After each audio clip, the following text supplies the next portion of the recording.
Et yo, YouTube! Ça y est, il est enfin là, ce nouveau Skypad 4. Il s'accompagne d'un grand changement chez la marque, car ils ont tout simplement décidé de se renommer Wallach. Ce nouveau modèle est donc nommé le SP4, avec SP qui est le diminutif de Skypad, qui reste le nom de leur modèle de tapis en verre. Je tiens à indiquer tout de suite que ce SP4 n'est pas un remplaçant ou une amélioration au 3.0 si vous en avez un. La marque propose ici bel et bien une amélioration en termes de features avec ce nouveau modèle, mais c'est une surface différente au 3.0. Du coup, il y a toujours un intérêt à acheter l'un et l'autre pour avoir des expériences différentes. En fait, le Skypad 3.0 est un tapis en verre lisse, sans texture, très rapide. Et le SP4 est un peu à son opposé, c'est-à-dire texturé avec une glisse plus contrôle.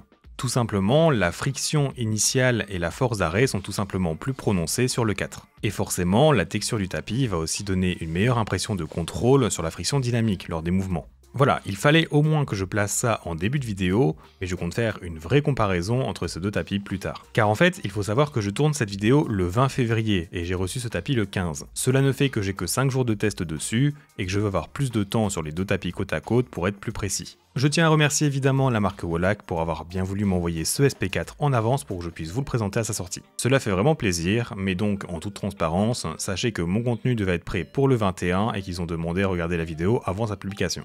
C'est pourquoi je sortirai donc une deuxième vidéo plus tard où au passage, je pourrai aussi le comparer à plusieurs autres tapis et vous conseiller donc les meilleurs patins pour lui entre autres. Car oui, le ressenti de la surface texturée de ce SP4 pourrait ne pas du tout convenir à certaines personnes selon les patins qu'ils utilisent. C'est en fait bien moins permissif que le 3.0. Je ne dirais pas que la surface possède de gros, voire même petits grains ou encore des bosses qui se ressentiraient, ici c'est juste moins lisse. Comme comparaison que je peux vous donner, ça me fait en fait penser à genre une plaque de verre qui serait recouverte avec du papier de soie. Vous savez, ce papier très fragile et très léger que vous pouvez retrouver dans par exemple des boîtes à chaussures. C'est donc un papier qui a une petite texture, et bien ça se rapproche de ça de mon point de vue. Wallach est donc parti à l'opposé de ce que les autres marques proposent avec leurs tapis en verre en ce moment, c'est-à-dire eux des tapis de plus en plus smooth. Je suis actuellement dans un mois où je teste justement plein de tapis en verre, et on va pas se mentir, ils se ressemblent vachement. Il y a donc ici de la nouveauté entre guillemets et ça fait plaisir. Je dis entre guillemets car je n'ai plus le Skypad 2.0 mais il me semble qu'il était dans ce style en évidemment moins bien fini. Pour continuer sur cette surface, elle a des avantages mais aussi des désavantages mais qui peuvent eux se contourner. En fait, ce qui est bien, c'est que la surface accroche beaucoup moins sur la peau. J'ai d'ailleurs utilisé le tapis à 90% sans manchette, alors que j'ai systématiquement l'habitude d'en mettre sur du verre. Aussi, j'ai l'impression que la surface est moins froide de base, du moins que votre premier contact avec le tapis sera moins froid. Et finalement, j'ai aussi l'impression que la gêne des poussières, cheveux ou poils entre les patins et le tapis se provoque moins souvent. Il faut en fait vraiment quelque chose de plus épais pour le ressentir.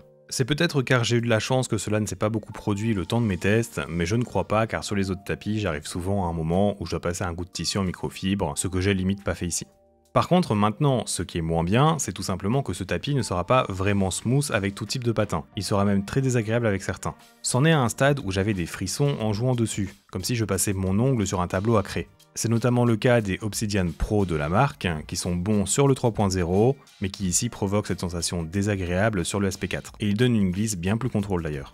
Vous retrouverez aussi cela sur la majorité des patins blancs stock de plein de marques, ce qui n'est pas donc injouable, mais il faut aimer ressentir comme une glisse sablonneuse je dirais. Pour éviter cela donc, il faudra juste investir dans des patins externes comme des X-Ray Pad Jade, des Core Pad Pro, des Tiger Ice ou encore des Ghost Glide Edge Runner ou Cyclone, qui rendront donc l'expérience bien plus smooth.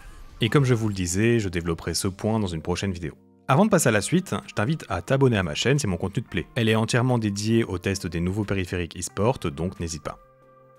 On peut donc maintenant rentrer dans un nouveau chapitre, c'est-à-dire sa vitesse. Le SP4 est donc un tapis moins rapide que le 3.0, ça se remarque assez facilement. Il sera donc dans la catégorie contrôle des tapis en verre. C'est pas aussi lent que la majorité des tapis en tissu, mais il peut quand même se rapprocher de par exemple un artisan 0 mid, selon donc les patins que vous utilisez. Et il se rapprochera aussi de certains tapis hybrides accès vitesse. C'est donc un tapis qui a une friction initiale plutôt basse, comme on peut s'y attendre donc pour un tapis en verre rigide. Mais comme je vous le disais plus tôt, elle est assez présente pour garder une certaine stabilisation de votre souris. Niveau friction dynamique, c'est là que le tapis brille vraiment selon moi. Comme vous le savez peut-être, mais j'aime les tapis de souris texturés qui m'offrent un feedback sous les patins. J'en parle d'ailleurs dans la récente vidéo de mon top 5.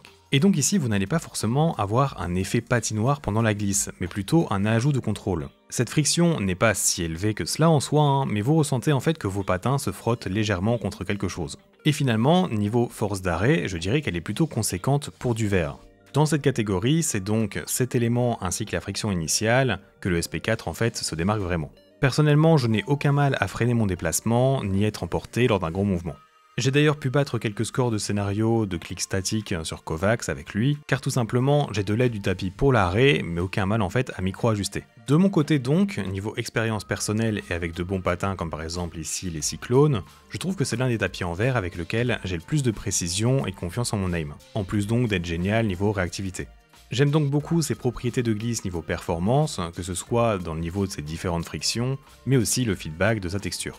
Par contre donc, je troque cela contre un ressenti de glisse qui est bien moins smooth et moins satisfaisant que d'autres tapis en verre. C'est comme ça que j'en conclus mon expérience pour l'instant en tout cas. Je finirai ce chapitre par dire que je n'ai pas observé de période de break-in durant ces 5 premiers jours, la glisse me semble toujours la même après le premier jour, n'importe où.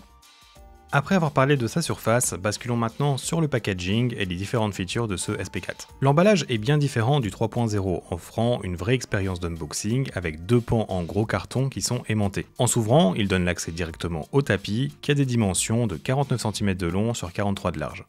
La base adhérente est en silicone gris avec un pattern de carreaux, qui lui permettent de très bien accrocher au bureau, il ne bougera pas d'un pouce. Cette base est fine, donnant une épaisseur presque identique à celle du 3.0. L'ensemble est donc très discret sur le bras, au vu des bords bien arrondis. Ensuite, niveau branding, on a un simple bandeau d'écriture avec le nom de la marque, le modèle et leur nouveau logo. C'est très minimaliste et j'aime beaucoup personnellement. Une fois le tapis sorti, 2 choses deviennent accessibles. En premier, une fiche contenant un QR code qui redirige vers leur site officiel, mais plus particulièrement vers la partie Network, qui est l'espace communautaire pour leurs différents futurs events. Et ensuite, il y a une petite pochette en carton contenant un tissu en microfibre gris servant à frotter le tapis. Il fait très quali, il est plus épais et plus doux que ceux habituels. Et il y a aussi 2 autocollants présents avec lui.